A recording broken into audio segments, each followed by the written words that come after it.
পাহাড়ে অশান্তি চলতেছে, আপনারা সবাই জানেন সমস্যাটা কত বড় আর আমাদের এটা কিভাবে ট্যাকেল করা উচিত তাই নিয়ে আমার নিজস্ব মতামত বলবো আজকে। যদিও আমি দেখতে পারতেছি আমার পাঠক দর্শকদের বেশিরভাগ অংশই একটা মতামত অলরেডি নিয়ে ফেলছেন, কিন্তু আমরা সব মতকে বিবেচনায় নিয়ে একটা সমাধানের দিকে আগাবো। এইটা মানতে তো আমাদের কোনো অসুবিধা নাই, তাই না, যে পার্বত্য চট্টগ্রামের সমস্যা জটিল। আর এটাও মানতে অসুবিধা নাই যে এই সমস্যার সমাধান আমাদের করতেই হবে। আমাদের ভুলে গেলে চলবে না পার্বত্য চট্টগ্রাম বাংলাদেশের সার্বভৌম সীমানার মধ্যে, আর পার্বত্য চট্টগ্রামের বাসিন্দারা বাংলাদেশের নাগরিক। এটা মাথায় নিয়ে চিন্তা করলে সমস্যার সমাধান খুব সহজ হয়ে যাবে। আগে আমরা পার্বত্য চট্টগ্রামের সেই অশান্তির ইতিহাসটা একটু দেখে আসি, তাছাড়া আমরা বুঝবো না কোথায় থেকে এটা শুরু হইলো, কে এটা বড় করলো, আর কোন মাথামোটা রাজনৈতিক নেতার কারণে আজকে পাহাড়ের অশান্তি। আসেন ইতিহাসটা একটু দেখে আসি। বাংলাদেশের পাহাড়ি তিনটা জেলা, রাঙামাটি, বান্দরবন আর খাগড়াছড়ি, যেটাকে চিটাগাং হিল ট্র্যাক্টস বলা হয়, সেটা নিয়ে 1971 সালের পর থেকে একটা অশান্তি চলে আসতেছে। এই অশান্তির কারণ কি, এর ব্যাপকতা কত দূর, আর এর সমাধানই কি? হিল ট্র্যাক্টস অশান্ত হয় 71 সালের পর, নতুন বাংলাদেশের সংবিধান প্রণয়নের সময় থেকে, আর একটু ভালো করে বলা যেতে পারে যে 1971-এর যুদ্ধের সময় থেকে। এই নিয়ে সাপ্তাহিক বিচিত্রায় 1984 সালে চিন্ময় মুৎসিদ্দি একটা আর্টিকেল লিখে খুব সাড়া ফেলছিল। সে আর্টিকেলটার শিরোনাম ছিল পার্বত্য চট্টগ্রাম অশান্ত কেন। এইটা সাহেব পাতাটা একটু দেখান। উনি লিখতেছেন, 72-এর শাসনতন্ত্র প্রণয়ন পর্যন্ত সংসদ সদস্য মানবেন্দ্র নারায়ণ লারমা উপজাতি জনগণের বঞ্চনা সংকটের অবসান ঘটাবার শাসনতান্ত্রিক রূপকল্পের জন্য প্রচেষ্টা চালান, কিন্তু উপজাতি জনগণের জন্য কোনো প্রকার শাসনতান্ত্রিক নিরাপত্তা আদায়ে তিনি ব্যর্থ হন। জনসংহতি সমিতির অনেক নেতাকর্মী এমন মত পোষণ করেন যে শান্তিপূর্ণ গণতান্ত্রিক পথে পার্বত্য চট্টগ্রামের উপজাতি সমস্যার সমাধান হতে পারে না। অন্যদিকে মুক্তিযোদ্ধা নামধারী এক শ্রেণীর বাঙালি পার্বত্য চট্টগ্রামে ত্রাসের রাজত্ব চালায় যাচ্ছিল, হত্যা, লুণ্ঠন, নারী ধর্ষণ, জমি দখল ইত্যাদি চালাচ্ছিল নির্বিবাদে। বারবার জানানো সত্ত্বেও এইসব নৃশংস কর্মকাণ্ড দমনের চেষ্টা সরকারিভাবে করা হয়নি। তাহলে শুরু হয়েছে 1971 সাল থেকে। ইন্ডিয়া মনে করতো যে এইখান থেকে সেভেন সিস্টার্সে অস্ত্র যায় মিজো বিচ্ছিন্নতাবাদীদের কাছে, তাই এদিক দিয়া রয়ের তত্ত্বাবধানে স্পেশাল ফ্রন্টিয়ার ফোর্স পাঠায়। 1971-এর সাথে ছিল মুজিব বাহিনী। তারা সাধারণ মানুষকে মাইডা কাইটা গ্রামের পর গ্রাম জ্বালায় দেয়। এটা আমি আলাপ করছি আগের একটা এপিসোডে, এই যে এপিসোড দেখে নিয়েন, তাও আলাপটা আবার করি। আসেন দেখি 1971 থেকে কিভাবে এই অশান্তিটা শুরু হইল। ভারতের তরফ থেকে বাংলাদেশের মুক্তিযুদ্ধের সংশ্লিষ্টতার একটা বড় উপাদান ছিল একটা বিশেষ বাহিনীকে পার্বত্য চট্টগ্রাম দিয়ে অপারেশনে পাঠানো। এইটা করতে চাইছিল। এই বাহিনীর নাম ছিল স্পেশাল ফ্রন্টিয়ার ফোর্স। এটা ছিল রয়ের একটা ফোর্স। জেনারেল উবান ছিলেন এই ফোর্সের প্রথম ইন্সপেক্টর জেনারেল। 1962 সালের শেষ দিকে এই ফোর্সটা গড়ে ওঠে। 71 সালে এই জেনারেল উবানই ছিল মুজিব বাহিনীর প্রশিক্ষক। মুজিব বাহিনী কি ছিল জানেন তো? ছাত্রলীগ, যুবলীগ, আওয়ামী লীগের যৌথ গেরিলা বাহিনী। এরা কিন্তু যুদ্ধ করেনি, আর আজকে তারা মুক্তিযুদ্ধের সিপাহসালার হয়ে গেছে। এই যে ফজা পাগলা, এও মুজিব বাহিনীর কমান্ডার ছিল। উবান শুধু মুজিব বাহিনীর প্রশিক্ষক ছিল না, রক্ষী বাহিনীরও প্রশিক্ষক ছিল। পার্বত্য চট্টগ্রামের চূড়ান্ত অপারেশনের সময় কেবল মুজিব বাহিনী না, স্পেশাল ফ্রন্টিয়ার ফোর্সের নামের ওই আনকনভেনশনাল বাহিনীকে ভারতীয়রা পার্বত্য চট্টগ্রাম দিয়ে বাংলাদেশে ঢুকায় দেয়। এই ফোর্সের দায়িত্ব ছিল চট্টগ্রামে ভারত নিয়ন্ত্রিত মিজোরাম এবং নাগাল্যান্ডের স্বাধীনতা সংগ্রামীদের খুঁজে বের করা এবং নিশ্চিহ্ন করে দেওয়া। এখানেই শেষ না। এই মুজিব বাহিনীর ট্রেনিং এর টাকা কে দিছিল জানেন? অনেক সারপ্রাইজ। এই মুজিব বাহিনীর ট্রেনিং এর সমস্ত অবকাঠামো, প্রশিক্ষণ সহায়তা দিছিল মার্কিন গোয়েন্দা সংস্থা সিআইএ, এবং এই সিআইএ এর টাকাটা আসছিল ইসরায়েল থেকে। ইসরায়েল থেকে মুজিব বাহিনীর প্রশিক্ষণ কাজে ব্যবহৃত দেরাদুনের অবকাঠামোর প্রায় সবই সিআইএ এর টাকা, যেটা আসলে আসছিল ইসরায়েল থেকে। এবং এই অবকাঠামোটাকে ব্যবহার করা হয় স্পেশাল ফোর্সকে প্রশিক্ষণ দেওয়ার জন্য। হাসিনা কথায় কথায় এখন আমেরিকারে গালায়, ইসরায়েলকে গালায়, তাই না? কারণ আমেরিকা ট্রেনিং এ মধু আসছিল। আওয়ামী লীগ প্রচার করে না যে আমাদের মুক্তিযুদ্ধের বিরোধিতা করেছিল আমেরিকা, বলে না দেখেন ট্রেনিং তাইলে কেন দিছিল? ট্রেনিং দিছিল যেন এই মুক্তিযুদ্ধ বামপন্থীদের হাতে চলে না যায়। যাই হোক, স্পেশাল ফ্রন্টিয়ার ফোর্সের সাথে মুজিব বাহিনীর পার্বত্য চট্টগ্রাম দিয়ে অভিযান শুরু হয় নভেম্বরের শেষে। ওরা ত্রিপুরা রাজ্য থেকে পার্বত্য চট্টগ্রামের পানছড়িতে প্রবেশ করে। তো চাকমারা ভাবে যে বাহ, এরা তো আসছে আমাদের স্বাধীন করে দিতে, ওরা অভ্যর্থনা জানাইতে চায়। একটা খাসিও সাথে নিয়ে গেছিল। মুজিব বাহিনী আর স্পেশাল ফ্রন্টিয়ার ফোর্স এই খাসিটা নিছে, কিন্তু অভ্যর্থনাকারী যারা আসছিল সবাইকে হত্যা করছিল। এরপর তারা পানছড়ির পাহাড়ি গ্রামগুলোতে হামলা শুরু করে, বাড়ি ঘরে লুটপাট চালায়, আগুন লাগায় দেয়, সামনে যাকে পায় তাকেই খুন করে এবং মেয়েদেরকে ধরে ধরে ধর্ষণ করে। তাদের সেই হামলায় সেদিন পানছড়িতেই 32 জন নিহত হয়। তারপরে পানছড়ি থেকে তারা খাগড়াছড়ির দিকে রওনা হয়। যাওয়ার পথে তারা 176টা বাড়িঘর জ্বালায় দেয়। 14 ডিসেম্বরেও তারা 22 জনকে হত্যা করে, পাহাড়ি জনগণ। এই ছিল আওয়ামী লীগের মুজিব বাহিনীর মুক্তিযুদ্ধ। এটাই তাদের কন্ট্রিবিউশন। বাংলাদেশ থেকে ভারতীয় সামরিক বাহিনী চলে যাওয়ার সময় তাদের সেনাবাহিনীর একটা ব্রিগেড কিন্তু রেখে দেওয়া হয়েছিল কক্সবাজারে, এবং ওই ব্রিগেড 1972 সালের জুলাই পর্যন্ত পার্বত্য চট্টগ্রামে অপারেশন চালায়, তারপরে দেশে প্রত্যাবর্তন করে। এবং কক্সবাজারে ভারতীয় সেনাবাহিনীর একটা ব্রিগেডের উপস্থিতি গোপন রেখেই 72-এর 12ই মার্চ জানানো হয়েছিল যে বাংলাদেশ থেকে সমস্ত ভারতীয় সৈন্য চলে যাচ্ছে। মুজিব যেদিন জয় বাংলা হয় 1975-এ, সেই সময় পার্বত্য চট্টগ্রামে অপারেশন চালানো একটা ভারতীয় হেলিকপ্টার বিধ্বস্ত হয়, মারা যায় ভারতীয় বিমান বাহিনীর কিছু কর্মকর্তা একই দিনে 1975-এর 15 আগস্ট। মুজিব আসলে মূলত পার্বত্য চট্টগ্রামকে ইন্ডিয়ার হাতে তুলে দিছিল। আর সেই ইতিহাসে আর গেলাম না, কিন্তু এখন পার্বত্য চট্টগ্রাম নিয়ে ইন্ডিয়ার পরিকল্পনা কি আসেন সেটা একটু বুঝে দেখি। ইন্ডিয়ার একটা দুর্বল জায়গা আছে না, চিকেন নেক বইলা, যেটা দখল নিতে পারলে 7 সিস্টার আলাদা করে দেওয়া যাবে। ইন্ডিয়া সেটা নিয়ে সবসময় প্যারার মধ্যে থাকে। আমাদেরও একটা উইক জায়গা আছে, সেটা হইতেছে ফেনী, যা আমাদের বাংলাদেশের মূল ভূখণ্ডের সাথে পার্বত্য চট্টগ্রাম এবং চট্টগ্রামকে যুক্ত করছে। ওই জায়গা দিয়ে পার্বত্য চট্টগ্রামকে আলাদা করে যদি দিতে পারে ইন্ডিয়া, তাহলে চিকেন নেক নিয়ে তার না ভাবলেও চলবে, সে মুফতে একটা সমুদ্র বন্দর পেয়ে যাবে। তাই সে পার্বত্য চট্টগ্রামের সব বিচ্ছিন্নতাবাদীদেরকে অকাতরে সাপোর্ট দেয়, শান্তি বাহিনীকে সাপোর্ট দিছে। তারা জানে পার্বত্য চট্টগ্রাম যদি বিচ্ছিন্ন হয়ে একটা আলাদা রাষ্ট্র হয়, তাহলে এই ল্যান্ড লক একটা অতি ক্ষুদ্র অল্প জনগোষ্ঠীর ভূখণ্ডে ইন্ডিয়ার উপরে পুরো নির্ভর করা ছাড়া কোনো উপায় নেই। আর ওই অংশটা ইন্ডিয়া খাইয়া ফেলতে কোনো সমস্যা হবে না। তবে আমরা এই সমস্যার কথা সবাই জানি কম বেশি। কিন্তু দ্বিতীয় সমস্যাটা কি, এটা খুব জটিল এবং কম আলোচিত। সেই প্রসঙ্গে আমি আরেকটা আলোচনা করে নিই, আপনাদের বুঝতে সুবিধা হবে। হংকং আর চায়না মেনল্যান্ড, এই দুইটা ভূখণ্ড একই দেশের, কিন্তু সিস্টেম আলাদা। হংকং অশান্ত না, আপনি একটা দেশে দুইটা সিস্টেম করলে সেটা অশান্তির বীজ হয়ে থাকে। কারণ দেশ বা রাষ্ট্র একটা শরীরের মতো, এটা একটা রাজনৈতিক অর্থনৈতিক সংহতির দরকার আছে। ইকোনমিক সিস্টেম আলাদা হইলে রাজনৈতিক সংহতি রক্ষা করা দূর হয়ে যায়। কার্ল মার্কস বলছেন যে রাজনীতি হইতেছে অর্থনীতির ঘনীভূত রূপ। একটা দেশের ইকোনমি যেমন, রাজনীতিও তেমন।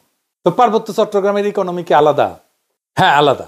ওদের বর্তমান ভূমি মালিকানা ব্যবস্থা খুব জটিল এবং বহুমুখী কাঠামোর উপর প্রতিষ্ঠিত, যা ঐতিহাসিক, সামাজিক এবং সাংস্কৃতিক এবং প্রশাসনিক কারণগুলোর একটা মিশ্রণ। এটা প্রধানত 3টা স্তরে বিভক্ত। একটা হচ্ছে ঐতিহ্যবাহী ভূমি মালিকানা ব্যবস্থা, এটা সবচেয়ে বড় ভূমি ব্যবস্থাপনা। আনুমানিক 50 থেকে 60% জমি ঐতিহ্যবাহী ভূমি ব্যবস্থাপনার মধ্যে পড়ে। 2 নম্বর হইতেছে জনজাতি ভিত্তিক মালিকানা। পার্বত্য অঞ্চলের প্রধান জনগোষ্ঠী যেমন চাকমা, মারমা, ত্রিপুরা এবং অন্যান্য উপজাতি গোষ্ঠীগুলো তাদের নিজস্ব ঐতিহ্যবাহী ভূমি ব্যবস্থাপনা পদ্ধতি অনুসরণ করে। এই ব্যবস্থায় জমির মালিকানা সাধারণত পরিবার বা গোষ্ঠীর মধ্যে থাকে এবং এটা মৌখিক ঐতিহ্য এবং নিয়মের ভিত্তিতে পরিচালিত হয়। জমি ভোগ দখল এবং ব্যবহার করার অধিকার আছে, কিন্তু তা প্রায় আইনগতভাবে নথিভুক্ত নয়, কোনো দলিল নাই। 3 নম্বর হইতেছে জুম চাষের জমি। পাহাড়ি অঞ্চলে জুম চাষের জন্য ভূমি ব্যবহার করা হয়, যা স্থানীয় জনজাতির একটা ঐতিহ্যবাহী কৃষি পদ্ধতি। এইখানে জমি ব্যক্তিগত মালিকানার অধীনে না, বরং এটা গোষ্ঠীগত ব্যবস্থাপনায় পরিচালিত হয়। এটা গেল পাহাড়িদের নিজস্ব মালিকানা পদ্ধতি। 2 নম্বর আছে সরকারি ভূমি মালিকানা। এর মধ্যে আছে সরকার ঘোষিত রিজার্ভ বন। পার্বত্য চট্টগ্রামের বড় একটা অংশ রিজার্ভ ফরেস্ট এবং সংরক্ষিত বন হিসেবে ঘোষিত। এই ভূমি বন বিভাগ দিয়ে নিয়ন্ত্রিত এবং এতে চাষাবাদ বা বসতি স্থাপন নিষিদ্ধ। তবে অনেক এলাকায় স্থানীয় জনগণ ঐতিহ্যগতভাবে এই ভূমি ব্যবহার করছে, এটাও কিন্তু ভূমি বিরোধের একটা কারণ। সরকারি প্রকল্প যেমন ধরুন কাপ্তাই লেক এবং বাঁধ প্রকল্পের জন্য ব্যাপক ভূমি অধিগ্রহণ করা হয়েছিল, যা স্থানীয় জনগণের ভূমি হারানোর অন্যতম কারণ হয়ে দাঁড়িয়েছে। আমরা এই প্রসঙ্গে আজকের আলোচনা করবো না। এটা আনুমানিক 25 থেকে 30% ভূমি সংরক্ষিত বনাঞ্চলের অধীনে সরকারি ব্যবস্থাপনায় আছে। 3 নম্বর হচ্ছে আইনগতভাবে নথিভুক্ত মালিকানা। পাকা দলিলের মাধ্যমে মালিকানা। কিছু কিছু এলাকায় ব্যক্তি বা গোষ্ঠী তাদের জমির দলিল নথিভুক্ত করছে, রেজিস্ট্রি করছে। তবে এইটা পার্বত্য অঞ্চলে খুবই সীমিত এবং সমস্যাযুক্ত, কারণ অনেক জমির মালিকানার বিষয়ে সরকারি রেকর্ড এবং স্থানীয় ঐতিহ্যবাহী নিয়মের মধ্যে সংঘাত আছে। 2001 সালে পার্বত্য চট্টগ্রাম ভূমি বিরোধ নিষ্পত্তি কমিশন গঠিত হয়, যার উদ্দেশ্য ছিল ভূমি বিরোধ সমাধান করা। তবে এটা কখনোই কার্যকরভাবে ভূমি মালিকানা সমস্যার সমাধান করতে পারেনি। কিছু জমি স্থানীয় বা বাঙালি যারা সেটলার গেছে তাদের ব্যক্তিগত মালিকানায় এটা রেজিস্ট্রেশন হয়েছে। এটা খুবই সীমিত এবং বেশিরভাগ ক্ষেত্রে খুবই সমস্যাজনক। এটার মধ্যে প্রবলেম আছে নানা ধরনের। তো ঐতিহ্যবাহী নিয়ম এবং সরকারি রেজিস্ট্রেশনের মধ্যে যে বিভ্রান্তি, এটার কারণে জমি নিয়ে প্রায় বিরোধ দেখা যায়। আনুমানিক 10 থেকে 15% ভূমি ব্যক্তিগত বা দলিল ভিত্তিক মালিকানার আওতায় আছে। তো এই ভূমি ব্যবস্থার মূল সমস্যাটা কি? পার্বত্য জনগোষ্ঠী তাদের ঐতিহ্যগত নিয়মে জমি ভোগ দখল করলেও তা প্রায়ই সরকারি আইনে স্বীকৃত না। তারপরে উচ্ছেদ হয়, যেমন কাপ্তাই লেকে উচ্ছেদ হয়েছে, স্থানীয় জনগণের জমি হারানোর ঘটনা ঘটছে। রিজার্ভ বনের যে সিস্টেমটা আছে, এটা সংরক্ষিত বন, এখানে স্থানীয় জনগণ চাষাবাদ করতো ঐতিহ্যগতভাবে। তো এটা নিয়ে সরকারের সাথে একটা বিরোধ লেগে থাকে। তো সমতলের অনেকে বলে যে আমরা কেন পার্বত্য চট্টগ্রামে গিয়ে জমি কিনতে পারবো না? সমস্যা বুঝেছেন তো? আপনি কার কাছ থেকে জমি কিনবেন? দলিলই তো নাই। দলিল তো মুখে মুখে, মালিকানা তো আর ব্যক্তির না যে আপনি কারো কাছ থেকে কিনলেন। মালিকানা সামাজিক, প্রায় 60% জমির মালিকানা সামাজিক। এই বাস্তবতাটা তো বুঝতে হবে। এই সমস্যার সমাধান কি? ওয়ান কান্ট্রি টু সিস্টেম ব্যবস্থা আমাদের চালাইতে হবে, যতদিন পর্যন্ত না ব্যাপক সংখ্যাগরিষ্ঠ পাহাড়িরা এই সিস্টেম বদলানোর জন্য দাবি না করে। সিস্টেম যদি বদলাইতে হয় পাহাড়ি জনগোষ্ঠীর দাবির ভিত্তিতে বদলাইতে হবে, তা না, তার আগে না। আমরা অভিজ্ঞতা নিতে পারি হংকং, স্কটল্যান্ড, উত্তর আয়ারল্যান্ডের অভিজ্ঞতা। এইটা কইরা ঐতিহ্যবাহী ভূমি ব্যবস্থাকে আইনি স্বীকৃতি দিতে হবে। পুরো পার্বত্য চট্টগ্রামকে আমরা গ্রিন ইকোনমির আওতায় আনতে পারি, তাহলে অর্থনৈতিক উন্নয়ন আর স্বাতন্ত্র্য 2 লক্ষই অর্জিত হবে। পার্বত্য চট্টগ্রামে ব্যাপক অর্থনৈতিক উন্নয়ন করলে, পাহাড়িদের আয় আর জীবনযাত্রার মান বাড়লে বেশিরভাগ সমস্যার সমাধান হয়ে যাবে। আসলে আমাদের সমস্যার মূলে হচ্ছে দারিদ্র। এইটা দূর করেন, সব দূর হয়ে যাবে। যাই হোক, আগের আলাপে ফিরে আসি, ওটাও জরুরি। ওই যে 3টে জেলার কথা বলছি, যে রাঙামাটি, বান্দরবন, খাগড়াছড়ি, এই 3টে জেলা আগে ব্রিটিশ এবং পাকিস্তান আমলে একটা জেলা ছিল, যার নাম ছিল চিটাগাং হিল ট্র্যাক্টস। এই 3টে জেলা অমুসলিম সংখ্যাগরিষ্ঠ হওয়া সত্ত্বেও 1947 সালে স্যার সিরিল র্যাডক্লিফ যে ভাগ করে দিছিল ইন্ডিয়া পাকিস্তান, এই জেলাকে পাকিস্তানকে দিয়ে দেয়। কারণ এই জেলার সাথে ভারতের পার্শ্ববর্তী রাজ্য মিজোরাম আর ত্রিপুরার কোনো স্থল বা নৌ যোগাযোগ ছিল না, এখনো নাই প্রায়, যেটা আছে খুবই সামান্য, এটা উল্লেখ করার মতো না। এই জেলার যোগাযোগ ব্যবস্থা চট্টগ্রামের সাথে জড়িত হয় অর্থনৈতিক বাস্তবতার কারণে। এই জেলাকে চট্টগ্রামের সাথে পাকিস্তানে দিয়ে দেওয়া হয়। হুদাহুদি এই জেলাকে মিজোরামের সাথে জুড়ে দিয়ে যাতায়াত ব্যবস্থা কাট করে না খাওয়া মরার তো কোনো কারণ নাই। পাকিস্তানে এই জেলাকে দেওয়ার কারণে এখানে কোনো উল্লেখযোগ্য বিদ্রোহ বা আন্দোলন কিছুই হয় না। 1948 সালে কায়দা আজম মোহাম্মদ আলী জিন্নাহ যখন পূর্ব পাকিস্তানে আসেন, তখন উনি ঢাকায় সফর শেষে করে চট্টগ্রামে যান। সেখানে গেলে হিল ট্র্যাক্টসের জেলার বিভিন্ন ট্রাইবাল লিডাররা তার সাথে দেখা করেন। এই ঘটনার বিবরণ চাকমার আজাদ ত্রিদীপ রায়ের বই দ্য ডিপার্টেড মেলোডিতে আছে। তো জিন্নাহর সাথে সেই মিটিংয়ে ট্রাইবাল লিডাররা তাদের জন্য অটোনমি দাবি করে একটা প্রস্তাব পেশ করেন। জিন্নাহ সেটা একবার পইরাই অ্যাপ্রুভ করে দেন, অনুমোদন করে দেন, পুরোপুরি একবার পইরা। পাকিস্তান আমলে পাকিস্তান এই ট্রাইবগুলোকে অটোনোমাস হিসেবে রাখছিল, স্বায়ত্তশাসিত, এবং পাকিস্তানের সংবিধানেও এই অটোনমি স্বীকৃতি ছিল। এটা পাকিস্তানের 62 সালের সংবিধানের 223 নম্বর আর্টিকেল, যেখানে বলা আছে সেন্ট্রাল কিংবা প্রদেশের আইনসভা দ্বারা বানানো আইন ট্রাইবাল এলাকায় প্রযোজ্য হবে না। রাষ্ট্রপতি বা প্রেসিডেন্ট বিশেষ জরুরি পরিস্থিতিতে বিভিন্ন রেগুলেশন জারি করতে পারেন। এর ফলে পাকিস্তানের ট্রাইবাল এলাকাগুলোর গোত্রগুলা সর্দার দিয়ে স্বায়ত্তশাসিত ছিল।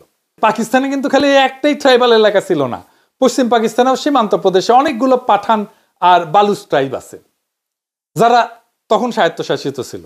যেমন ধরেন ডির, সোয়াত, চিত্রাল। পশ্চিম পাকিস্তানের এইসব জেলায় অনেক পাঠান ট্রাইব আছে। পাকিস্তানের সীমান্তবর্তী আরো এলাকা আছে, যেমন ধরেন বাজাউর, তারপরে মোহাম্মদ, তারপরে ওরাকজাই, তারপরে ওয়াজিরিস্তান, তারপরে কুররাম, তারপরে খাইবার, যেখানকার ট্রাইবগুলো সম্পূর্ণ স্বায়ত্তশাসিত ছিল। এই এলাকাকে পাকিস্তানে বলা হয় FATA, ফাটা মানে ফেডারেলি অ্যাডমিনিস্ট্রার্ড ট্রাইবাল এজেন্সি। এইটা পাকিস্তানের উত্তর পশ্চিম সীমান্ত প্রদেশের সরকারের জুরিসডিকশনের বাইরে ছিল। এদের জন্য আলাদা পেনাল কোড ছিল, যেখানে গোত্রপতিরা নিজেদের কালচার আর বিচার ব্যবস্থা অনুযায়ী বিচার করে সেটা রায় কার্যকর করতে পারত। সেটার নাম ছিল ফ্রন্টিয়ার ক্রাইমস রেগুলেশন বা FCR।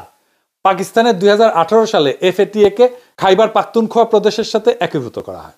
তো তাইলে যেইটা পাকিস্তান আমলে শান্ত ছিল, এটা ঝামেলা শুরু হইলো এই উগ্র বাঙালি জাতীয়তাবাদের নাম করে। পাকিস্তান ভাঙার পর থেকে রাজা ত্রিদিব রায় তার বইতে লিখছে এইসব বাংলাদেশ পাকিস্তান থেকে বিচ্ছিন্ন হওয়ার পর যখন নতুন সংবিধান প্রণয়ন হচ্ছে, তখন ট্রাইবাল লিডাররা আবার সরহদি বডিগার্ডের সাথে দেখা করে সংবিধানে পাকিস্তানের মতো করে তাদের আগের স্বায়ত্তশাসনের ধারা গ্যারান্টি চায়। তো বডিগার্ড তাদেরকে কি কইছিল জানেন? কি উত্তর দিছিল জানেন না? কইছিল কোনো স্বায়ত্তশাসনের প্রয়োজন নাই, তোরা সব বাঙালি হয়ে যা। বডিগার্ড আর আওয়ামী লীগ যে কি পরিমাণে বুর্বক, বেকুব, মাথামোটা, ফ্যাসিস্ট, এটা তার সামান্য একটা উদাহরণ। কেন তা একটা জাতি বা ট্রাইব তার সবকিছু পাল্টায় বাঙালি হয়ে যাবে? বডিগার্ড তো এর মধ্যে অবাঙালি, বিহারি আর অমুসলিমদের কচুকাটা করিয়া গণহত্যা চালায়, তাদের নাগরিকত্ব বাতিল করে, ঘর বাড়ি জমি জমা রাষ্ট্রীয়ভাবে বাজেয়াপ্ত করে নিজের চালাচামুন্ডারদের মধ্যে বিতরণ করে দিছিল। এই যে পাদের সিদ্দিকি আছে না, পাদের সিদ্দিকি যে বাসায় থাকে, ওই বাসাটা বিহারিদের বাসা। এই যে জিল্লুর রহমান ছিল না, এই যে পাপনের বাপ, ও বাসাটাও বিহারিদের বাসা। সবগুলো আওয়ামী লীগ দখল করে নিয়েছিল। এমনকি এই যে সিপিবির পুরানা পল্টনের অফিস, ওটাও বিহারিদের বাসা ছিল। এরপরে ফ্যাসিস্টদের রুলবুক অনুযায়ী অবাঙালি মুসলমানদের নাজি কনসেন্ট্রেশন ক্যাম্পের মতো করে ক্যাম্পে ঢুকায়। স্বাভাবিকভাবে পাহাড়ি ট্রাইবগুলা এই সমস্ত দেখা প্রমাদ গণে এবং এখান থেকে শুরু হয় অসন্তোষ আর ক্ষোভ। তো মুজিবের আমলে তো আমরা জানি ভারতীয় আর্মি পাঠায়, পাহাড়ে নিজের দাপট বজায় রাখে। এরপর বডিগার্ডের ফুটা হয়ে গেলে 15ই আগস্টে, 75-এর 15 আগস্টে ভারত মাতা তার সাপোর্ট উঠায় না। এর ফলে মুজিবের যে বপন করা যে বিদ্বেষ ঘৃণার বীজ, সেটা দিয়ে গাছ তৈরি হয়, সেটা থেকে বাংলাদেশ ভোগা শুরু করে। দুঃখজনক হলেও সত্য যে মুজিব জয় বাংলা হওয়ার পরেও বাংলাদেশে আওয়ামী উগ্র বাঙালি জাতীয়তাবাদের বয়ান জয় বাংলা হয় নাই। এখনো 2025 সালে সেই বয়ানকে আমাদের জয় বাংলা করা লাগতেছে। এর ফলে পরবর্তী কোন শাসকই অবাঙালি বিহারি মুসলমানদের কনসেন্ট্রেশন ক্যাম্প থেকে বের করার উদ্যোগ নেয় নাই, তাদের বাজেয়াপ্ত করা বাড়ি ঘর জমি জমা ফেরত দেওয়ার কোনো উদ্যোগ নেয় নাই। এর ফলে পাহাড়ে অসন্তোষের পলিটিক্যাল সমাধান হয় নাই। এখন আমরা দেখব পাহাড়ে অশান্তির সমাধান কি। আমি আগে একটা গ্রিন ইকোনমিক জোনের আলাপ করছিলাম এপিসোডে, আপনারা দেখছেন। এখন আবার নতুন আলাপ শুরু হয়েছে। এই খবর আপনাদের সবার চোখে পড়ছে যে বাংলাদেশ সেনাবাহিনী পাহাড়ে আরো 250টা ক্যাম্প স্থাপন করতে চায়। তো এটা কি ভালো হবে? এটা কি ভালো কোনো সমাধান? ফেসবুকে তো সবাই খুব বীর বাঙালি হয়ে উত্তেজিত। এইসব নিয়ে উত্তেজিত হওয়ার আগে সামরিক বাস্তবতা বুঝতে হবে। সামরিকভাবে সব সমস্যার সমাধান করা গেলে 1971-এ পাকিস্তান হারতো না। জাস্ট গারপেলি করে মারা খাইছে ইন্ডিয়ার কাছে। কাশ্মীরও ইন্ডিয়া তাহলে ঠান্ডা করে দিত এতদিনে। আফগানিস্তান থেকে, ভিয়েতনাম থেকে আমেরিকা পলাইতো না। রাশিয়া এতদিনে ইউক্রেন দখল করে ফেলতো। আর ইসরায়েল প্যালেস্তিনকে সাফা করে ফেলতো। গাজারে সাফা করে ইসরায়েল টিকতে পারতেছে না। আসাদ এখনো টিকে থাকতো ক্ষমতা সিরিয়ার। সবার উপরে কাঁঠাল রানী হাসিনা দিল্লি পলাইতো না। এখানে লাগবে ধৈর্য, দরদ, আন্তরিকতা আর রাজনৈতিক প্রজ্ঞা। রক্ত গরম কইরা প্রচুর উদ্দীপনা তৈরি করা যায়, কিন্তু সমস্যার সমাধান করা যায় না। সেনাবাহিনীর স্ট্রাকচারটা বুঝে দেখি, তাইলে বুঝতে পারবেন যে এই প্রস্তাবটা কতটুকু বাস্তবসম্মত। বাংলাদেশের সেনাবাহিনীতে 10টা ডিভিশন আছে। সেনাবাহিনীর সৈন্যদেরকে ডিভিশন হিসেবে ভাগ করা হয়। এক ডিভিশনে 1500 থেকে 1800 সৈন্য থাকে। একটা ডিভিশনে 3টা ব্রিগেড থাকে। একটা ব্রিগেডে 3000 থেকে 4000 সৈন্য থাকে। তাছাড়া ডিভিশনে আরো সাপোর্টিং ইউনিট থাকে, যেমন artillery, medical core, supply, workshop, আরো ইউনিট থাকে। বাংলাদেশের 10টা ডিভিশনে কোনটার অবস্থান কোথায় সেটা একটু জেনে নেওয়া যাক।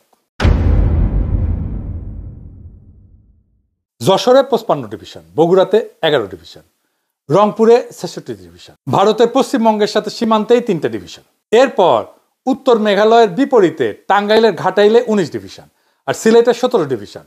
মোট 5টা ডিভিশন গেল। ত্রিপুরার বর্ডারে কুমিল্লাতে আছে 33 ডিভিশন, বার্মার বর্ডারে কক্সবাজারে 10 ডিভিশন, চট্টগ্রামে আছে 24 ডিভিশন। টোটাল 8টা ডিভিশন গেল। দক্ষিণবঙ্গে বরিশালের 7 ডিভিশন আর ঢাকার কাছে সাভারে 9 ডিভিশন। তো পাহাড়ে বাংলাদেশ সামরিক বাহিনীর 24 ডিভিশন নিয়োজিত, যাদের হেডকোয়ার্টার হচ্ছে চট্টগ্রাম ক্যান্টনমেন্ট। চট্টগ্রামে হিল ট্রাক্সে সেনা মোতায়েন করা আছে কিভাবে? চট্টগ্রাম হিল ট্রাক্সে নিয়োজিত আছে 24 ইনফ্যান্ট্রি ডিভিশন এবং এখানে তারা কাউন্টার ইনসার্জেন্সি মুডে পরিচালিত হয়। মানে এক যুদ্ধ একটা জিনিস আর কাউন্টার ইনসার্জেন্সি আর একটা জিনিস। 1997 সালের চট্টগ্রাম হিল ট্রাক্স শান্তি চুক্তির পর থেকে কাউন্টার ইনসার্জেন্সি পরিভাষাটা আনুষ্ঠানিকভাবে ব্যবহার করা হয় না এবং কার্যক্রমগুলো বর্তমানে কিছুটা প্রতিরক্ষামূলক চরিত্র ধারণ করছে। বর্তমানে 3টা ইনফ্যান্ট্রি ব্রিগেড এবং একটা আর্টিলারি ব্রিগেড মোতায়েন করা আছে হিল ট্রাক্সে। 69 ইনফ্যান্ট্রি ব্রিগেড বান্দরবনে, 203 ইনফ্যান্ট্রি ব্রিগেড খাগড়াছড়িতে আর 305 ইনফ্যান্ট্রি ব্রিগেড রাঙামাটিতে। 24 আর্টিলারি ব্রিগেড আছে গুইমারাতে। তো কাউন্টার ইনসার্জেন্সির কৌশল অনুসারে ব্রিগেডগুলোকে রিজন এবং ব্যাটালিয়নগুলোকে জোনে অভিহিত করা হয়। সাধারণত একটা রিজন একটা জেলার দায়িত্বে থাকে। তবে খাগড়াছড়ি জেলা তুলনামূলক বড় হওয়ায় সেখানে একটা ইনফ্যান্ট্রি ব্রিগেড এবং একটা আর্টিলারি ব্রিগেড মোতায়েন করা আছে। প্রত্যেকটা জোন এক বা একাধিক উপজেলার নিরাপত্তা দায়িত্ব পালন করে, যা এলাকার আকার নিরাপত্তা পরিস্থিতির উপরে নির্ভরশীল। এবং প্রত্যেকটা জোনে মানে একটা ব্যাটালিয়নে প্রায় 600 থেকে 800 সদস্য থাকে। প্রত্যেক জোন সাবজোনে বিভক্ত থাকে, যেখানে একটা কোম্পানি একটা সাবজোনের দায়িত্বে থাকে। প্রত্যেকটা সাবজোনকে আবার পুনরায় 2 থেকে 3টা ক্যাম্পে বিভক্ত করা হয়। এই প্রেক্ষাপটে চট্টগ্রাম হিল ট্র্যাক্সের ব্রিগেড কমান্ডারকে রিজন কমান্ডার, ব্যাটালিয়ন কমান্ডারকে জোন কমান্ডার এবং কোম্পানি কমান্ডারকে সাবজোন কমান্ডার বলা হয়। একটা ক্যাম্পে সাধারণত 30 থেকে 50 জন সেনা সদস্য থাকে এবং একজন অফিসারের দায়িত্বে থাকে। ক্যাম্প সাধারণত একটা প্লাটুনের কিছু বেশি শক্তি দিয়ে গঠিত হয়। সেনা ক্যাম্পের পাশাপাশি চট্টগ্রাম হিল ট্র্যাক্সে বিজেপি থাকে, সশস্ত্র পুলিশ থাকে, আনসার বাহিনীর ক্যাম্পও থাকে। নিরাপত্তা কার্যক্রম পরিচালনার ক্ষেত্রে এইসব ক্যাম্প সেনাবাহিনীর অপারেশন কমান্ডের অধীনে থাকে। এই কাউন্টার ইনসার্জেন্সি কার্যক্রমে চিটাগাং হিল ট্র্যাক্সে সেনাবাহিনীর মৌলিক ইউনিট হচ্ছে একটা ক্যাম্প। প্রত্যেকটা ক্যাম্পের নির্দিষ্ট দায়িত্বপূর্ণ এলাকা থাকে।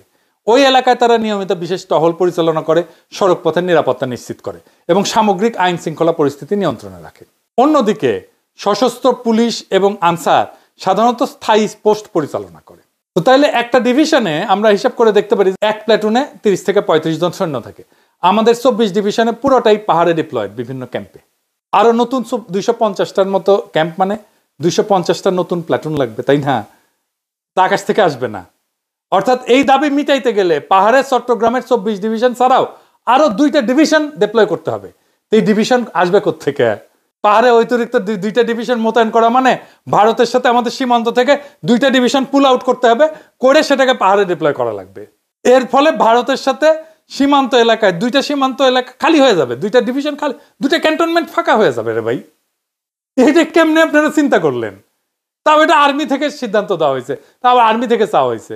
এটা কোনোভাবে কোনো দূরদর্শী সিদ্ধান্ত না, বরং আত্মঘাতী একটা সিদ্ধান্ত। পাহাড়ে আমাদের যেটা হইতেছে সেটা কত ইনসিগনিফিক্যান্ট, এটা কোনো বড় ধরনের ইনসার্জেন্সিও না। এটা আলাপে একটু পরে আসতেছি। ভারত যদি দেখে যে আমরা এই সামান্য একটুতে হয়েছে সামলাইতে পুরা 3টা ডিভিশন মোতায়েন করছি, তখন ভারত তো পাহাড়ে আরো অশান্তি করবে, 100 গুণ বাড়াই দিবে। তখন হুজুরে দাবি উঠবে যে পাহাড়ে আরো সেনা মোতায়েন করতে হবে, আমাদের পুরা পাহাড় সেনা দিয়ে ভর্তি হয়ে যাবে। এর ফলে ভারত আমাদের সীমান্তে অবশিষ্ট বাকি 6টা ডিভিশনকে পাহাড়ে মোতায়েন করা লাগবে, পুরা সেনাবাহিনী পাহাড়ে নিয়ে যেতে হবে। সীমানা পুরোপুরি অরক্ষিত করে ফেলা। বাংলাদেশের পুরা সামরিক বাহিনী পাহাড়ের একটা স্যাকের মধ্যে ঢুকে যাবে। এটা সামরিক দিক দিয়ে অত্যন্ত একটা ভুল চাল, এবং এটাই চাই ইন্ডিয়া। আর দেখেন সবাই লাফাইতেছে ইন্ডিয়া কিভাবে আমাদের কাঁধে বন্দুক রেখা দেখেন আমাদের উপরে গুলি চালাইতেছে, দেখেছেন? ভয়ে কেউ কিছু কইবে না এটার বিরুদ্ধে, পাবলিক সেন্টিমেন্টের ভয়ে। আমাদের তো মূল সীমানা পাহাড় না, সমতল ভূমি, যেখানে দেশের 98% জমি জমা অর্থনীতি আছে। আমাদের সামরিক প্রতিরক্ষার মূল পলিসি হওয়া উচিত সমতল ভূমি ভারতের আগ্রাসন থেকে রক্ষা করা। চট্টগ্রাম হিল ট্র্যাক্সের বাংলাদেশ থেকে বিচ্ছিন্ন হওয়ার সামরিক সম্ভাবনা কি আছে? কোনো সম্ভাবনা নেই, শূন্য। কেন শূন্য? কারণ চট্টগ্রাম হিল ট্র্যাক্সের যোগাযোগ ব্যবস্থা পুরোপুরি চট্টগ্রামের সাথে জড়িত। যেখান থেকে খাদ্যদ্রব্য থেকে শুরু করে জীবনযাপনের সবকিছু চট্টগ্রামের রাস্তা দিয়ে ঢুকে। সামরিক বাহিনী চট্টগ্রাম দিয়ে সেখানে যায়। ভারতের সাথে আমাদের হিল ট্র্যাক্সের কোনো উল্লেখযোগ্য যোগাযোগ ব্যবস্থা নেই। আপনারা জানেন, আমার আগের এপিসোডে আমি দেখাইছি না, যোগাযোগ ব্যবস্থাতে সামরিক অভিযানের মূল বিষয়। কোন দিক দিয়ে আর্মি আসবে ইন্ডিয়া থেকে? কোথা দিয়ে আসতে পারবে না, কোনো যোগাযোগ ব্যবস্থা নাই। কিছু মেঠো পথ আছে, ওই দিকের সীমান্ত অত্যন্ত দুর্গম হওয়াতে সেখানে বড় কোনো রাস্তাঘাট একদম নাই। এর ফলে ভারতের পক্ষে ওই সীমান্ত দিয়ে হিল ট্র্যাক্সের সামরিক অভিযান চালানো একেবারে অসম্ভব কাজ। এটা লজিস্টিক্যাল দিক দিয়ে ভারতের পক্ষে সম্ভব না। ওই দিক দিয়ে ভারতের আর্মির কোনো ট্রাক লট বহর টেনে আনা সম্ভব না। আর ভারতের মিজোরামের সাথে নিজেদের যোগাযোগ ব্যবস্থা দুর্গম। ভারত যদি প্রত্যক্ষভাবে সামরিক আগ্রাসন না চালায়, তাহলে হিল ট্র্যাক্সের বিচ্ছিন্ন হওয়ার সম্ভাবনা শূন্যের চেয়েও কম। যদি ভারত অল্প কিছু পদাতিক সৈন্য দিয়ে হামলা করে, যেমন 71 সালে করছিল স্পেশাল ফ্রন্টিয়ার ফোর্স, ওরা কিন্তু কোনো যুদ্ধ করে নাই। মুজিব বাহিনীর সাথে ওরা কিন্তু যুদ্ধ করে নাই, কোনো সামরিক অপারেশন করে নাই। নিরীহ গ্রামবাসীদেরকে মারছে আর লুটপাট করছে। ওইটাকে সামরিকভাবে মোকাবেলা করা আমাদের আর্মির জন্য কোনো ব্যাপারই না। এবার দেখি পাহাড়ে যেটা হইতেছে সেটা কি ইনসার্জেন্সির কোন স্টেজের মধ্যে পড়ে? আমার দেশের প্রতিবেদনে বলা হয়েছে চাঁদানা অপহরণ ও হত্যার সাথে জড়িত ইউপিডিএফ 2009 থেকে এ পর্যন্ত 332 জনকে অপহরণ করছে সংগঠনটা। এর মধ্যে পাহাড়িরাও ছিলেন। সর্বশেষ চট্টগ্রাম বিশ্ববিদ্যালয়ের 5 শিক্ষার্থীকে অপহরণ করার ঘটনা ঘটে। তাদের হাতে 2009 সাল থেকে এই পর্যন্ত 89 জন হত্যার শিকার হয়েছেন। যাদের মধ্যে ক্ষুদ্র নৃগোষ্ঠীর সদস্য যেমন আছে, তেমনি সেনাবাহিনীর 16 সদস্য আছে। 2009 সাল থেকে এখন পর্যন্ত দীর্ঘ 17 বছরে বিদ্রোহীদের হাতে হত্যার শিকার হয়েছে 89 জন। আর সেনাবাহিনীর কতজন? 16 জন, মাত্র 16 জন। এর চেয়ে বেশি মানুষ ডেঙ্গু, ম্যালেরিয়া, যক্ষা, ডিপথেরিয়া, হুপিং কফ এটাতে মারা গেছে। যারা মারা গেছে আমি তাদের প্রতি সম্মান রেখেই বলতেছি, তাদের আত্মত্যাগকে আমি গভীর শ্রদ্ধা জানাই বলতেছি। সবকিছুর একটা তো মাত্রা আছে, মাত্রা জ্ঞান হারায় ফেললে তো মানুষ কাণ্ডজ্ঞান হারায় ফেলে। জাতিসংঘের মিশনে সেনাবাহিনীর 166 জন সদস্য নিহত হয়েছে, 10 গুণেরও বেশি। পাহাড়ে যে ক্রাইম স্ট্যাটিস্টিক্স, সেটা কোনো ইনসার্জেন্সির সংজ্ঞা পড়ে না। আসল ইনসার্জেন্সি কাকে বলে জানেন? আসেন সেটা দেখি ইনসার্জেন্সি কি। আফগানিস্তানে পশতুন, পাঠান ট্রাইবগুলা আমেরিকা এবং নেটোর বিরুদ্ধে যেটা করছে সেটা হইতেছে আসল ইনসার্জেন্সি। সেখানে ক্যাজুয়ালিটি কত হয়েছে শুনবেন? 2001 থেকে 2021 সাল পর্যন্ত এই 20 বছরে আমেরিকা এবং তার মিত্রদের 70,000-এর বেশি সৈন্য মারা গেছে। হ্যাঁ, 70,000-এর বেশি। বছরে গড়ে 3,500। আহত যে কত হয়েছে আল্লাহ মালুম। ওইটারে বলা হয় ইনসার্জেন্সি। বাংলাদেশে পাহাড়ে যে অশান্তি, সেটাকে হুদাহুদি ইনসার্জেন্সি নাম দিয়া সীমানা খালি করে সেখানে 3 ডিভিশন সৈন্য ডিপ্লয় করা পাগলামোর ছাড়া আর কিছু না। পাহাড়ে যে ক্রাইম আছে সেটার জন্য পুলিশকে উপযুক্ত ট্রেনিং দিয়ে ব্যবহার করা উচিত। আর ক্রাইম মোকাবেলা করার জন্য সবচেয়ে বেশি দরকার গোয়েন্দা তথ্য, মানে ইন্টেলিজেন্স। সিভিল ক্রাইম ফাইট করার জন্য আর্টিলারি বা কামানের গোলা লাগে না। সেনাবাহিনীকে দিয়ে ক্রাইম ফাইট করানো ভুল কাজ। সেনাবাহিনী যদি চোর ডাকাত ধরে আর অন্য দেশের সামরিক বাহিনীর ভারী অস্ত্র ট্যাঙ্ক মোকাবেলা করার প্রশিক্ষণ না নিয়ে রাস্তাঘাটে ডাকাত ধরার জন্য টহল দিতে থাকে, তাহলে তো পুরো সেনাবাহিনী নষ্ট হয়ে যাবে। এসব পুলিশের কাজ। দরকার হলে পুলিশের লোক বল বাড়ানো উচিত, পুলিশের ইন্টেলিজেন্স কালেকশন ক্যাপাসিটি বাড়ানো উচিত, পুলিশের গোয়েন্দা সক্ষমতা বাড়ানো উচিত, পুলিশের বাজেট বাড়ানো উচিত। এই সমস্ত কাজে সেনাবাহিনী ব্যবহার একদম বন্ধ করা উচিত। এই জন্য আমি বলি সেনাবাহিনী এখন থেকে ব্যারাকে ফিরে যাক, কোনো দরকার নাই ম্যাজিস্ট্রেসি পাওয়ার নিয়ে মাঠে থাকার। এরপর বলা আছে পাহাড়ে বিভিন্ন গ্রুপ চাঁদা তোলে, সে চাঁদার পরিমাণ কত?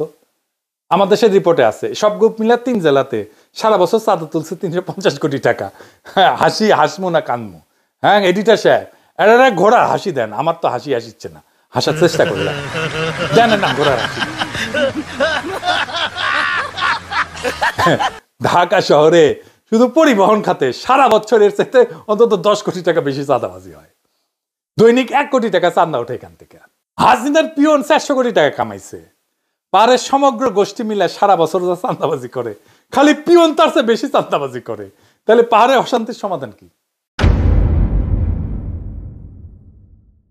পাহাড়ে যেই সমস্যা সেটা পলিটিক্যাল প্রবলেম, মিলিটারি প্রবলেম না।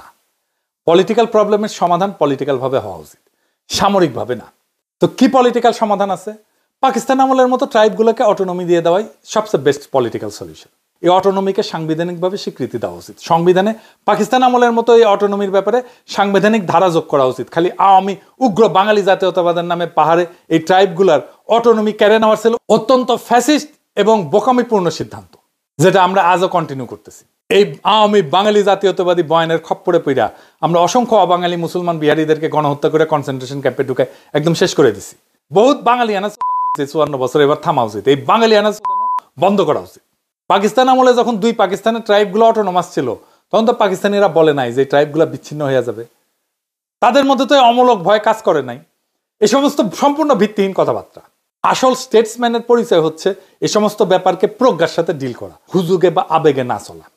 আর্মি কেমনে 250 ক্যাম্প করার প্রপোজাল দিছে এটা আমার মাথায় আসতেছে না। ভারতে যে ব্রিটিশ এম্পায়ার এত বড় ছিল, যেটা ইতিহাসে কেউ করতে পারে নাই। অশোক বলেন, আওরঙ্গজেব বলেন, কেউ এত বড় সাম্রাজ্য শাসন করে নাই। সেই ব্রিটিশ সাম্রাজ্য কত বড় সামরিক বাহিনী দিয়ে রক্ষা করা হইতো জানেন? 1900 সালে সমস্ত ভারতে ব্রিটিশদের ইন্ডিয়ান আর্মির সৈন্য ছিল 2.25 লাখ, যার মধ্যে 74,000 ছিল গোড়া সৈন্য, মানে সাদা চামড়া। বাকি 1.5 লক্ষ ছিল নেটিভ ইন্ডিয়ান সিপাই। ইংরেজদের সাম্রাজ্য বানানোর পিছনে সবচেয়ে বড় কারণ হচ্ছে তাদের স্টেটসম্যানশিপ আর ডিপ্লোমেসি। ইংরেজরা খালি গায়ের জোরে এত বড় সাম্রাজ্য বানায় নাই, তার অসংখ্য নেটিভ রাজ্য, নেটিভ ট্রাইবকে সম্পূর্ণ অটোনমি দিয়ে রাখছিল, যাদেরকে প্রিন্সলি স্টেট বলা হইতো। এদের সংখ্যা ছিল 565টা। বড় কিছু রাজ্য ছিল যেমন হায়দ্রাবাদ, মহীশূর, জম্মু কাশ্মীর, গোয়ালিয়র, ভোপাল। ছোট ছোট অসংখ্য রাজ্যও ছিল। আমাদের এদিকে ছিল ত্রিপুরা আর কুচবিহার। এরকম প্রিন্সলি স্টেট ছিল। ইংরেজরা খালি এদের পররাষ্ট্রনীতি আর প্রতিরক্ষার দায়িত্ব ছিল, বাকি সবকিছুর দায়িত্ব নেটিভ রাজ্যগুলো নিজেরা নিজেদের মতো করে নিজেদের প্রথা অনুযায়ী কর তুইলা সেইটা নিজেরাই খরচ করত। ইংরেজরা এই সমস্ত রাজ্য থেকে কোনো কর নিত না, খুব সামান্য ইনসিগনিফিকেন্ট পরিমাণে একটা ট্রিবিউট নিত। তা আমি জানি এখন আপনারা এখন বলবেন যে এতদিন যে জানতাম ইংরেজরা দেশীয় রাজ্য থেকে কর তুলতো, বলিউডে লাগান বলে একটা সিনেমা হয়েছে না, এই যে কর তোলা নিয়ে ক্রিকেট খেলা, আমির খান ছক্কা মেয়েরা ম্যাচ জিতায়, হ্যাঁ, এইসব বলিউডের গালগপ্প। বাস্তবে ব্রিটিশ ভারতে ইংরেজ সরকারের রাজস্ব কর তুলতো নিজেদের সরাসরি শাসন করা 11টা প্রদেশ থেকে মাত্র। সেটা দিয়ে ইংরেজরা সারা ভারতের সমস্ত খরচ চালাইতো। স্যার যদুনাথ সরকারের একটা বই আছে ইকোনমিক্স অফ ব্রিটিশ ইন্ডিয়া নামে, সেখানে 1913 সালের বাজেটের একটা স্টেটমেন্ট দেওয়া আছে। ইংরেজদের রাজস্বের প্রধান খাত ছিল ভূমিকর, প্রায় 33%। এরপরে 28% আসতো কাস্টমস আর এক্সাইজ থেকে, মানে আকবরি শুল্ক থেকে। 17% আসতো রেল আর স্ট্যাম্প ডিউটি থেকে। আর 80% রাজস্বই 5টা খাত থেকে আসতো। লবণের উপরে একটা কর ছিল, এটা নিয়ে আবার আন্দোলন হয়েছিল। যাই হোক, সেইখান থেকে বছরে 4.5 কোটি রুপির একটু বেশি রাজস্ব আসতো, 5% মতো। এছাড়া বনভূমি থেকে কিছু ইনকাম ছিল। ইনকাম ট্যাক্স খুব সামান্য ছিল, আজকালকার মতো ইনকাম ট্যাক্সের বালাই ছিল না, ভ্যাটও ছিল না। প্রিন্সলি স্টেট থেকে যে ট্রিবিউট নিত এইটা 61 লাখ রুপি মাত্র, অর্থাৎ রাজস্বের 1%-এরও কম। বছরে এই 86 কোটি রুপি দিয়াই ইংরেজ সরকার সারা ভারতবর্ষে তাদের সাম্রাজ্য মেনটেন করত, প্রতিরক্ষা মেনটেন করত, সিভিল প্রশাসনের খরচ সহ। বাজেট প্রায় ব্যালেন্স থাকতো, মানে অতিরিক্ত থাকতো। 1913 সালের খরচের হিসাব আছে বইতে, দেখেন। আসল পয়েন্ট হইতেছে প্রবল পরাক্রমশালী ইংরেজ সরকার, মহারানী ভিক্টোরিয়া, পাকিস্তানি সরকার, আইয়ুব খান, এরা যদি ট্রাইবগুলোকে অটোনমি দিতে পারে কোনো ধরনের অমূলক ভিত্তিহীন ভয় ছাড়া, তাহলে বাঙ্গুদের সমস্যা কোথায়? সমস্যা আসলে কোথাও না, সমস্যা হচ্ছে বাঙ্গুদের উগ্র বাঙালি জাতীয়তাবাদী বয়ান। এটা মাথা থেকে ঝাইরা ফেললে সব সমস্যার সমাধান আছে। পাহাড়ের ট্রাইবগুলোকে অটোনমি দিয়ে এম্পাওয়ার করে তাদের নিজস্ব ইনস্টিটিউট করতে দেওয়াই সবচেয়ে বেস্ট সমাধান। আপনি দেখেন না, সমতলে এমন কোনো নেতা নাই যাদেরকে পাহাড়িরা বিশ্বাস করে। এটা তো বড় সমস্যা। পাহাড়ের ট্যুরিজম থেকে যে রাজস্ব আসে সেটা সম্পূর্ণ পাহাড়ি ট্রাইবগুলোর কাছে চলে যাওয়া উচিত। তাহলে তারা নিজেদের অর্থনীতির স্বার্থে ট্যুরিজম প্রমোট করবে আর সেখানকার আইন শৃঙ্খলা নিজেদের পুলিশ দিয়ে রক্ষা করবে। ব্রিটিশ ভারতের প্রিন্সলি স্টেটগুলো নিজেদের পুলিশ আইন শৃঙ্খলা বাহিনী দিয়া নিজেদের রাজ্যের ভিতরে আইন শৃঙ্খলা মেনটেন করত। কখনো কোনো সাহেব বা ভারতীয় ট্যুর করতে যায় সমস্যা হয় না জীবনে। সাহেব মেম সাহেবরা 1-2 নির্ভয়ে সারা ভারতবর্ষ চড়ে বেড়াতো, শিকার করত। তাদের নেটিভ রাজ্যগুলোতে কখনোই আইন শৃঙ্খলা নিয়ে কোনো ধরনের সমস্যা ফেস করতে হয় নাই তো। জম্মু কাশ্মীর রাজ্য যেখানে অনেক ট্যুরিজম ছিল সেটা শাসন করত ডোগরা বংশীয় রাজারা। ইংরেজ সরকারের কোনো সৈন্য সেখানে ছিল না, কাজেই পাহাড়ি ট্রাইবগুলোর অটোনমি সেখানকার ট্যুরিজমের জন্য অত্যন্ত সহায়ক হবে, আর সেটাকে তারা নিজেরাই নিরাপদ করে তুলবে। সবশেষে আসি জমি জমার ব্যাপারে। যেহেতু পাহাড়িদের জমি ব্যবস্থাপনা আলাদা, এটা ডিস্টার্ব করা উচিত হবে না। কাশ্মীর যখন ভারতে যোগ দিছিল, কাশ্মীরের অটোনমির জন্য ভারতের সংবিধানে 370 আর্টিকেল ছিল। এর ফলে কাশ্মীরিরা নিজেদের জন্য অতিরিক্ত আইন বানাইতে পারত, যেটা ভারতের অন্য নাগরিকদের বিভিন্ন অধিকারকে ওভাররাইড করত। যেহেতু কাশ্মীরের ডেমোগ্রাফিক্সের পরিবর্তন একটা বড় একটা এক্সপ্লোসিভ রাজনৈতিক ইস্যু, তাই কাশ্মীরিরা আইন করেছিল যে ভারতের বাইরে অন্য রাজ্যের মানুষ কাশ্মীরে এসে জমি জমা কিনতে পারবে না। কাশ্মীরের মুসলমানদের যৌক্তিক ভয় ছিল যে তার না হলে ভারতের অন্য রাজ্য থেকে হিন্দু মাইগ্রেট করে কাশ্মীরের ডেমোগ্রাফিতে মুসলমান সংখ্যাগরিষ্ঠ থেকে সংখ্যালঘু বানায় ফেলবে। হিন্দুত্ববাদী বিজেপি আর মোদী এই জন্যই ক্ষমতা এসে 2019 সালে ভারতের সংবিধানে এই আর্টিকেল 370 বাতিল করে দেয়। ফলে কাশ্মীর উপত্যকা বিক্ষোভে উত্তাল হয়ে পড়ে। ভারত পুরা 1.5 বছর কাশ্মীরের লকডাউন, যোগাযোগ ব্ল্যাকআউট আর ইন্টারনেট সংযোগ বন্ধ করে রাখছিল। আমরা কি মোদীর মতো হব? কাশ্মীর যেভাবে ঠান্ডা করতে চাই আমরা সেভাবে পার্বত্য চট্টগ্রাম ঠান্ডা করতে চাই? আমাদের পাহাড়ের জন্য বেস্ট সমাধান হচ্ছে পাহাড়ি ট্রাইবগুলোকে অটোনমি দেওয়া, ট্যুরিজম সহ বিভিন্ন রাজস্ব পুরোটাই তাদেরকে দিয়ে দেওয়া, তাদের দিয়েই লোকাল আইন শৃঙ্খলা মেনটেন করানো, আর পাহাড়িদের ভূমি ব্যবস্থাপনার রাষ্ট্রীয় স্বীকৃতি দেওয়া, 1 country 2 system। পার্বত্য চট্টগ্রামের সংকট এটা সামরিক না, একেবারেই রাজনৈতিক। ইতিহাস, অর্থনীতি আর সামাজিক বাস্তবতা প্রমাণ করে দিছে যে বন্দুক দিয়া পাহাড়ে শান্তি আনা যাবে না, যায়নি এতদিন, বরং সেটা অশান্তিকে দীর্ঘস্থায়ী করছে। সমাধান লুকায় আছে পারস্পরিক শ্রদ্ধা, রাজনৈতিক প্রজ্ঞা আর ন্যায্য স্বীকৃতির মধ্যে। আমাদের সামনে 2টা পথ খোলা আছে, একদিকে উগ্র জাতীয়তাবাদী হুজুগ যা কেবল নতুন ক্ষত তৈরি করবে, অন্যদিকে প্রজ্ঞার পথ যেখানে পাহাড়ি জনগোষ্ঠীর ঐতিহ্য এবং স্বায়ত্ত শাসনকে সাংবিধানিক মর্যাদা দিয়া রাষ্ট্রকে আরো শক্তিশালী করা সম্ভব। যদি আমরা ব্রিটিশ আমল, পাকিস্তান আমল কিংবা বৈশ্বিক উদাহরণ থেকে শিক্ষা নেই, তাহলে বুঝবো অটোনমি মানে বিচ্ছিন্নতা না, বরং সেটাই টেকসই শান্তি এবং উন্নয়নের নিশ্চয়তা। 1970-এর নির্বাচনে বাঙালিরা অটোনমি চাইছিল পাকিস্তানের কাছ থেকে, সেইটা দিলে পাকিস্তান ভাঙত না। তা এখন প্রয়োজন সাহসী নেতৃত্বের, যারা আবেগ না দূরদর্শী কৌশল দিয়ে আগাবে। পাহাড়ি বাঙালি মিলেই যদি আমরা এক দেশ দুই ব্যবস্থা মডেলে আস্থা রাখি, তবে গ্রিন ইকোনমি, পর্যটন, শিক্ষা, স্বনির্ভরতার পথে নতুন দিগন্ত উন্মোচিত হবে। পাহাড়কে জয় করার জন্য সেনা না, দরকার আস্থা এবং শান্তির পথ তৈরি করা। গুলি না, দরকার রাজনৈতিক প্রজ্ঞার ভালোবাসা। এই পথে হাঁটলেই পাহাড়ে অশান্তি মিলায় যাবে, আর বাংলাদেশ সত্যিকার অর্থেই একটা সমন্বিত, ন্যায়ভিত্তিক, ইনসাফপূর্ণ, শক্তিশালী রাষ্ট্র হিসেবে দাঁড়াবে। ইনকিলাব জিন্দাবাদ।